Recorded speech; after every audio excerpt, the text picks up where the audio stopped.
Olá, seja muito bem-vindo a mais um Open Talks, uma coprodução MIT Sloan Management Review Brasil e Capgemini, gravado aqui, direto do FebraBanTech 2024. E dessa vez, vamos falar um pouco sobre o estado do Wealth no Brasil? Para isso, a gente está aqui com o Elias Gunning, que é Head Global do Capgemini Research Institute para Financial Services. Elias, muito obrigada por estar aqui conosco novamente.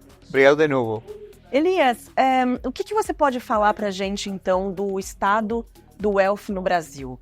Ele tem diferenças com outros sistemas, outros setores no mundo? E foi interessante, fazemos um reporte cada ano, e cada ano evaluamos a riqueza global do nível do mundo e também de cada país. E ficamos bem surpreendidos da distribuição da riqueza no Brasil, que é um pouquinho diferente do que vimos em outros países. Se pongamos alguns números, se olhamos a riqueza total dos milionários, e sempre lembramos que para nós o High Net Worth Individuals é uma pessoa individual que tem mais de $1 milhão de riqueza. Tá bom? E abrimos isso em três grupos, de 1 a 5 milhões, de 5 a 30 milhões e de 30 milhões e mais. Esse último falamos do Ultra High Net Worth Individual. Quando fizemos análise e olhamos a riqueza no Brasil, a riqueza dos milionários do Brasil sube até quase $5 bilhões.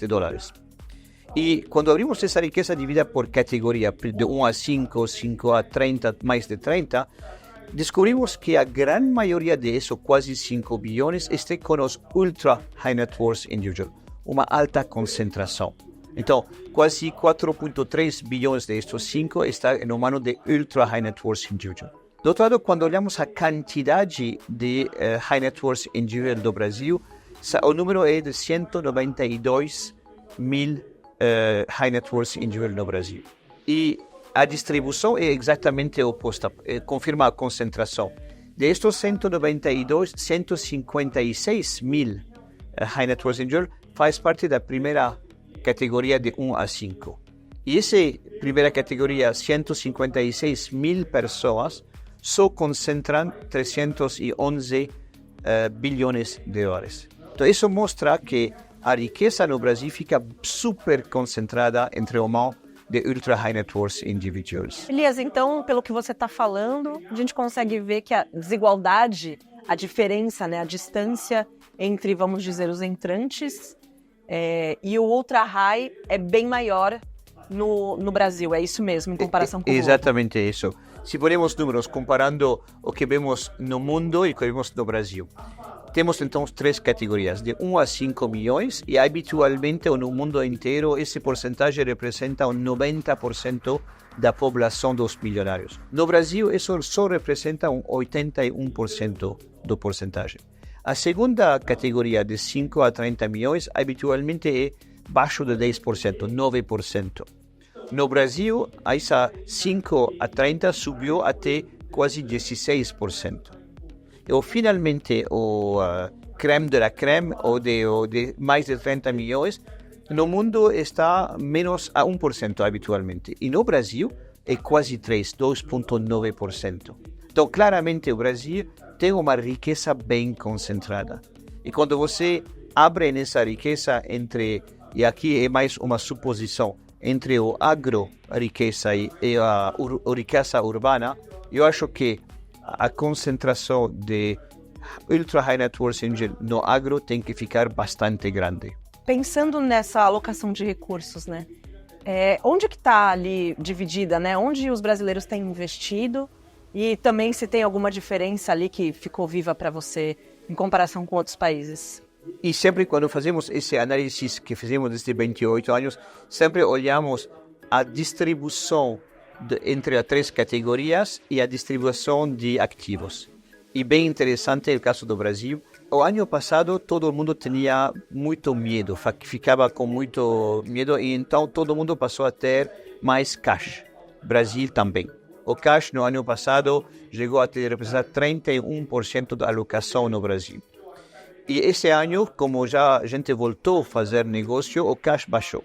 cash baixou a nível inteiro, o mundo baixou a 25% a nível mundial, e no Brasil ainda baixou ainda mais, coisa que nos surpreendeu até avaliar como o real está fazendo contra outra currency, moedas, e como o real está se devaluando, logicamente o cash baixou.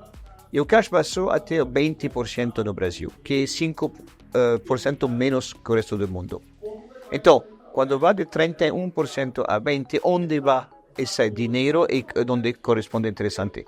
E sempre avaliamos as asset allocation que são para preservar a riqueza, que é cash, e o investimento que são para crescer a riqueza.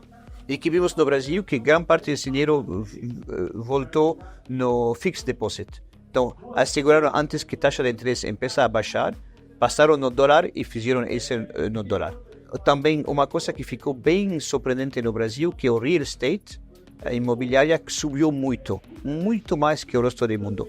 No Brasil passou a ser um 20% da alocação total e a nível mundial está mais 15%, 18%. E a última surpresa que confirma a concentração de riqueza é o alternative investment, onde a gente invierte dinheiro grande, muito dinheiro, e por largo prazo. E só ultra high net worth podem fazer isso. O alternative investment a nível mundial passou de até 19% e Brasil foi ainda mais, até 20%. E quais são as categorias do alternative investment? Principalmente private equity ou private debt em grande, e esses são investimentos que têm um retorno bem alto, mais em 7 a 10 anos, e finalmente uma proporção mais pequena, o cryptocurrency, o Bitcoin, para fazer oportunidade. E aí também faz sentido, né, ser esse ultra high, porque ele tem ali, né, mais segurança financeira, vamos dizer, para arriscar, né, em criptomoedas, e aí realmente ganha ali começa a ganhar um espaço, né, nesse total ali. Gostaria muito de fazer, mas não fizemos nesse estudo, a distribuição dessa riqueza entre o agro wealth e o urban wealth. E eu acho que o urban wealth serão os que têm mais private equity, mais olhado hacia afuera, e o local, o agro wealth seria mais gente que tem cash e cash equivalent em seu portfólio. E quando a gente vai agora saindo um pouco, né, desses dados, desses números, a gente sabe também que no estudo de vocês sobre o wealth, vocês mergulharam um pouco sobre a relação, né, entre o investidor e esse gerente de relacionamento, esse private banker, né? E aí eu vi ali que um dos dados que vocês trouxeram é que quando a gente vai comparar brasileiro e pessoas de fora, né, do país, os brasileiros, eles são muito mais levados pelos vieses, né? Eles dizem que eles se importam muito com o conselho, né? Esse aconselhamento que ele tem ali do private banker e de vieses ali que fazem parte da comunidade dele. Qual que é o impacto disso? O que vocês tiram disso, né? Quem é esse brasileiro aí que se importa, parece que mais, com a opinião, né, e com o que acontece ali na comunidade? Você resumiu bem. Começamos pelas emoções. Cada um de nós tem emoções e faz a parte entre a cabeça e o coração, para simplificar. E fizemos uma pesquisa a nível mundial, perguntamos a todos os high net worths com quem falamos, e falamos com quase 200 high net worths no Brasil, entre ultra e high net worth senior. Falamos para eles a nível global, quanto você acha que as emoções, os biases, impactam sua decisão de investimento? A nível mundial, o número é 65%, e ainda é bem alto. O Brasil falou 88%. O Brasil pode ser mais honesto, que fala, eu concordo que as minhas emoções são biases, fazem que eu decido de forma diferente a outra. Então, 65 versus 88 pelo brasileiro.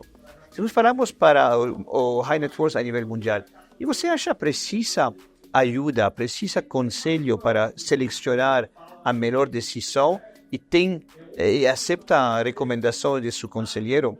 A nível mundial, 80% falou que sim.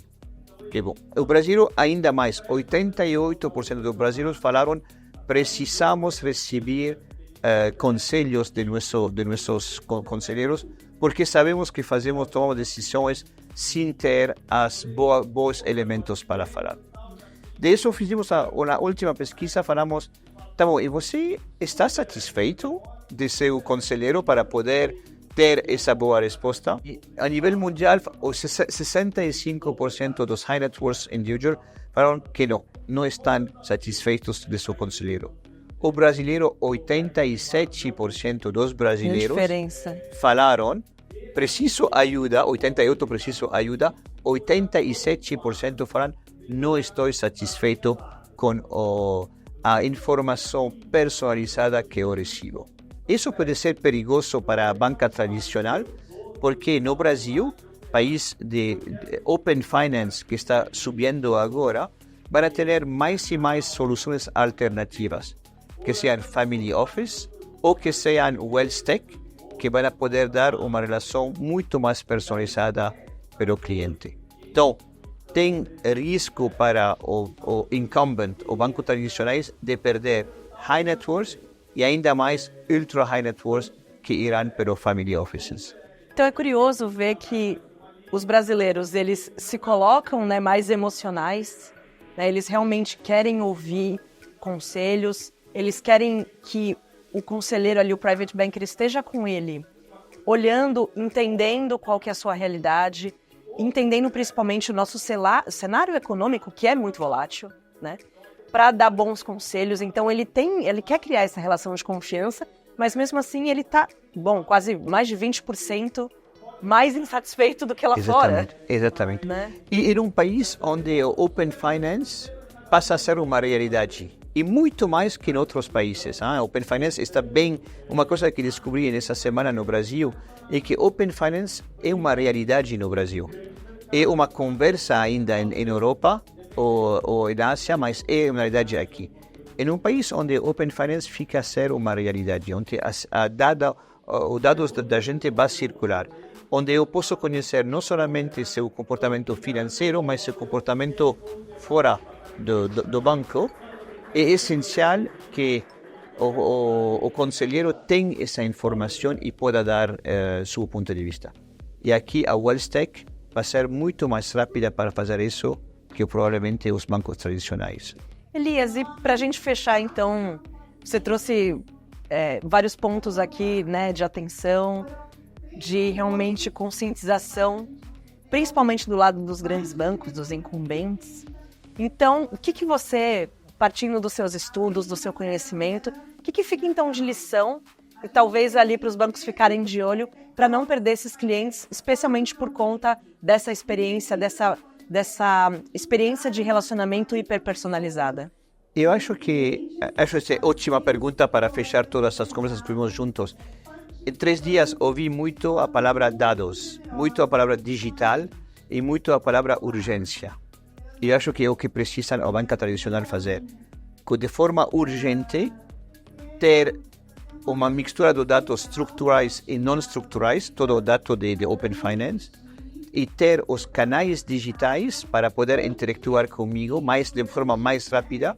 E tudo isso tem uma tecnologia do GenAI que agora começa a ser usada e que tem que alimentar o Large Language Model para preparar para o futuro. Então é urgente para o banco tradicionais usar os dados, construir os bons canais para me falar o que eu preciso, que seja varejo ou ainda mais que seja high net worth ou ultra high net worth individual. Perfeito. Elias, muito obrigada por estar conosco aqui. Espero que você volte logo ao Brasil. Voltarei de novo. Muito obrigado por me receber. Obrigada.